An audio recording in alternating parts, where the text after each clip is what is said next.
ዓመት የዝውውር መስኮት ወይም ደግሞ ምርጡ ዝውውር ማን ነው የሚል መከራከሪያ ሰሞኑን በየአቅጣጫው ሰምታችሁት ይሆናል ብዬ አስባለሁ።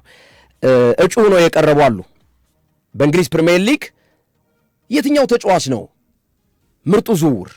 ለእናንተ የትኛው ነው? በነገራችን ላይ እዚህ ጋር ምርጫ ማለት ለአንዱ ትክክል የሆነው ለሌላው ስህተት ነው ማለት አይደለም።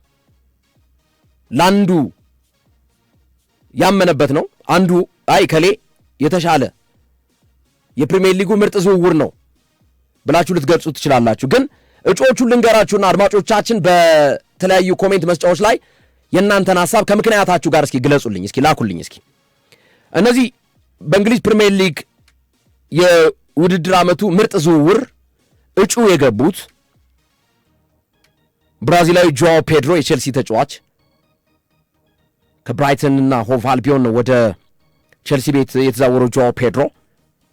ግራኒት ዣካ ስዊዘርላንዳዊ የቀድሞ የአርሰናል ተጫዋች ወደ ሰንደርላንድ ቤት የተዛወረው ከባየር ሊቨርኩሰን ጋር ዋንጫ ወስዷል። አድማጮቻችን እንደምታስታውሱት ሰንደርላንድን ደግሞ አሁን ለአውሮፓ መድረክ አብቅቶታል።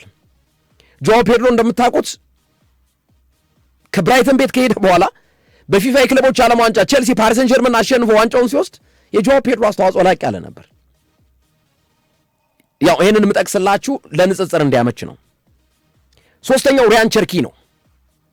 ሪያን ቸርኪ ኦሎምፒክ ሊዮን ቤት ታስታውስታላችሁ። በተለይ ከማንቸስተር ዩናይትድ ጋር የነበረው ጨዋታ እና ማንቸስተር ዩናይትድ ያስፈርመዋል ተብሎ ተጠብቆ ነበር። ሪያን ቸርኪን ይህን ተጫዋችማ በቃ ዩናይትዶች ማስፈረም ነበረባቸው እያሉ አስተያየት ሲሰጡ ነበር። በኋላ ላይ ማንቸስተር ሲቲ በፔፕ ጋርዲዮላ ትእዛዝ መሰረት ሞጭ ለፍ አድርጎ የተጫዋቹን የግሉ አደረገው። ሪያን ቸርኪ የኳስ ክህሎት ያለው ተጫዋች ነው። ቸርኪ ከመጣ በኋላ ማንቸስተር ሲቲ ዘንድሮ የካራባኦ ካፕን የኤፍኤ ካፕን ዋንጫዎችን አሳክቷል።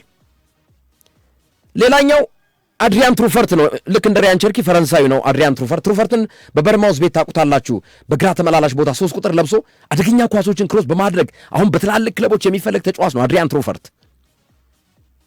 ይህ ተጫዋች ደግሞ ከበርማውዝ ጋር ዘንድሮ በአውሮፓ መድረክ ቡድኑ እንዲሳተፍ አስተዋጽኦ ያደረገ ተጫዋች ነው።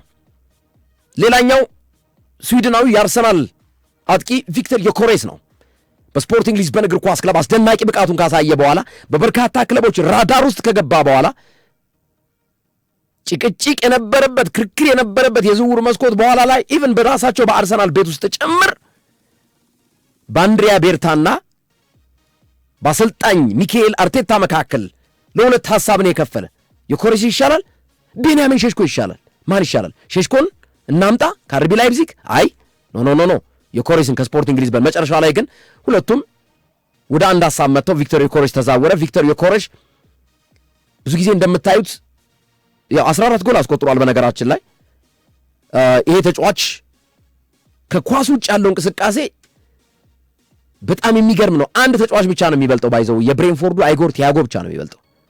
አውት ኦፍ ቦል ሙቭመንት ኳስ ሳይዝ ግን ተከላካዮቹን በሰውነቱ ሸፍኖ ወይም ተከላካዮች በሃይላይን እንዳይጫወቱ ወደፊት ወደ ተቃራኒ ሜዳ እንዳይገቡ በማድረግ ረገድ በሁለተኝነት የተቀመጠ ተጫዋች ነው ቪክተር ዮኬሬስ።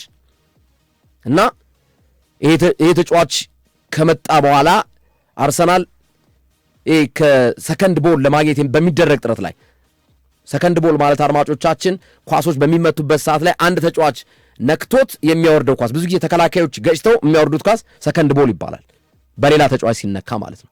እና ሰከንድ ቦል ላይ ትልቅ አስተዋጽኦ በማድረግ ዮኬሬስ ከአይጎር ቲያጎ ቀጥሎ ሁለተኛው ነው። አይጎር ቲያጎ ነው ከአጥቂዎች። እና ቪክተር ዮኬሬስ ሌላኛው እጩ ነው። ሌላኛው ቤልጂየማዊው ሰን ላሜንስ የማንቸስተር ዩናይትድ ግብ ጠባቂ፣ ካሜሮናዊ አንድሬ ኦናና እንደ ወንፊት ኳሶችን እያፈሰሰ በርካታ ጎሎች በማንቸስተር ዩናይትድ መረብ ላይ ሲያርፉ የማንቸስተር ዩናይትድ ደጋፊዎች በየጊዜው አንገታቸውን አቀርቅረው እየወጡ ኦናና አይ ይሄንን በቀላሉ ያድነዋል ተብሎ የሚጠበቀው እንኳን ሲቆጠርበት በቃ ይሄንማ ያድነውም ሲባል ደግሞ አደገኛ ኳሶችን ሲያድን ግራ የገባው ግብ ጠባቂ ሆኖ በኋላ ላይ በውሰቱል ወደ ትራብዞንስፖር ወደ ቱርክ ሊግ አመራ።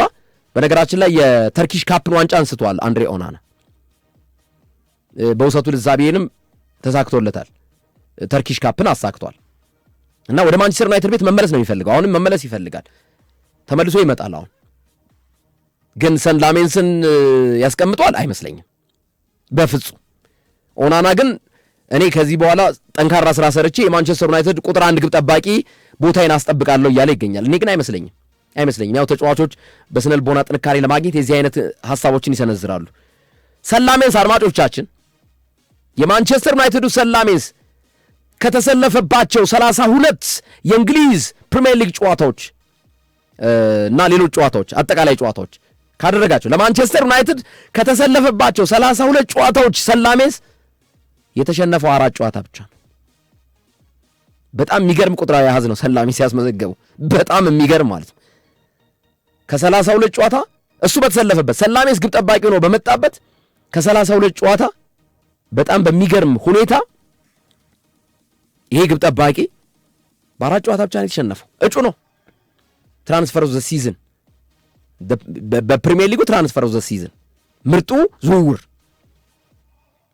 ቀጥሎ ጋናዊው አንቷይን ሴሜኒዮ ነው ከበርማውዝ እግር ኳስ ክለብ በጥር የዝውውር መስኮት ወደ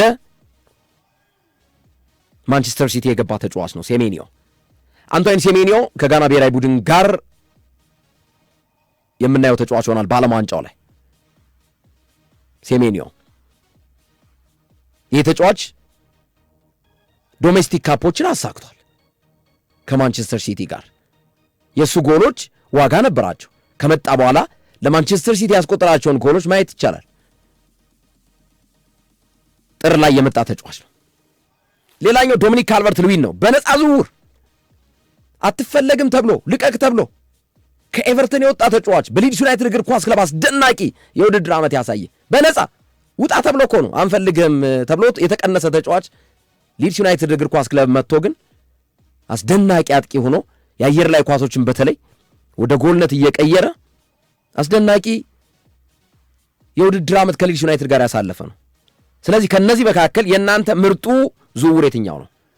እደግምላችኋለሁ። ብራዚላዊ ጆዋ ፔድሮ፣ ስዊዘርላንዳዊ ግራኒት ዣካ፣ ፈረንሳዊው ራያን ቸርኪ፣ ፈረንሳዊው አድሪያን ትሩፈርት፣ ስዊድናዊ ቪክተር ዮኮሬስ፣ ቤልጂየማዊ ሰን ላሜንስ፣ ጋናዊው አንቷይን ሴሜኒዮ፣ እንግሊዛዊ ዶሚኒክ ካልቨርት ልዊን ከነዚህ መካከል የትኛው ነው የሚለው ነው። የተለያዩ ሐሳቦችም እየመጡ ይገኛሉ። ከነዚህ ከምርጫዎቹ ጋር ጥሩ ዝውውር የትኛው ነው ከሚሉ ጉዳዮች ላይ ብዙ ድምፅ በኢትዮጵያውያን የተሰጠባቸው ቪክተር ዮኮሬስ እና ሰን ላሜንስ ናቸው በዋናነት እና ጆዋ ፔድሮም አለ ወርልድ ካፕ ላይ እንዴት ለውጥ እንዳመጣ። በኋላ ላይ ግን ፕሪሚየር ሊጉ ላይ ደግሞ ጆዋ ፔድሮ የሚጠበቀው አይነት የአጥቂ ተጫዋች ሆኖ አልተገኘም። እንደ ዓለም ዋንጫው ከሆነ በቃ ታሪክ ይሰራል ተብሎ ተጠብቀው ነበር ጆዋ ፔድሮ። ግራኒት ዣካ በጣም የሚገርም ነው። የግራኒት ዣካ ሰንደርላንድን እንዴት ቀጥ አድርጎ እንደያዘው ባምበልነት ማለት ነው። እና ከነዚህ መካከል ማለት ነው የትኛው ይመስላችኋል? ድምፅ እየተሰጠ ነው፣ ይፋ ይደረጋል። እነዚህ የምርጡ የዝውውር ሂደት የትኛው ነው የሚለው በቅርብ ቀናቶች ውስጥ የሚታወቅ ይሆናል። እስከዛ ግን ቮት ነው የሚደረገው። ቮት ነው የሚያደርጉት። በርካቶች እየገቡ ቮት ያደርጋሉ። ለእኔ በጣም ምርጡ ዝውውር የግል አስተያየቴ፣ በእኔ ግል አስተያየት ሰን ላሜንስ የሚገባው ይመስለኛል። ምክንያቱም አስቡት ኦናና የነበረውን ማንቸስተር ዩናይትድ እና ሰን ላሜንስ ከመጣ በኋላ የነበረው ማንቸስተር ዩናይትድ፣ ኢቭን ኦናና በነበረበት ሰዓት ላይ ማንቸስተር ዩናይትድ 13ኛ ደረጃን ለመሻገር እንዴት ሲገደድ እንደነበር በሱ ስህተቶች ስንቱ አንገቱን እየደፋ ግሪምስቢ ታውን ቢረሳ አይረሳም። ኦናና ግሪምስቢ ላይ የነበረው ጨዋታ እና ሰን ላሜንስ ከመጣ በኋላ የግብ ክልሉ እንዴት የሚያድናቸው ኳሶች በአየር ላይ መሬት ለመሬት በየትኛውም አቅጣጫ ኢቭን ተከላካዮቹን የሚያልፉ እንቅስቃሴዎችን እንዴት እንደሚያከሽፍ ሰን ላሜንስ እና ለኔ በኔ በግል አስተያየት ያው ምርጫው ገና አላለቀም። በኔ አስተያየት ግን ሰን ላሜንስ ምርጡ ዝውውር ነው ብዬ አስባለሁ። በሁለተኝነት ደረጃ ቪክተር ዮኮሬሽ፣ በሶስተኝነት ደረጃ ግራኒት ዣካ ሰንደርላንድ። እነዚህን በኔ ንጽጽር ውስጥ ማስገባቸው ነው። አራተኛ ደረጃ ላይ አንቷን ሴሜኒዮን አስቀምጣለሁ ማለት ነው። በደረጃ ቅደም ተከተል ከተቀመጠ አንጻር ማለት ነው። በግል እይታዬ በግል አስተያየቴ ማለት ነው። እሺ ከዝውውር ጋር በተገናኘ እንግዲህ ሰሞኑን የሚነሱ የተጫዋቾች ዝውውር አሉ አድማጮቻችን።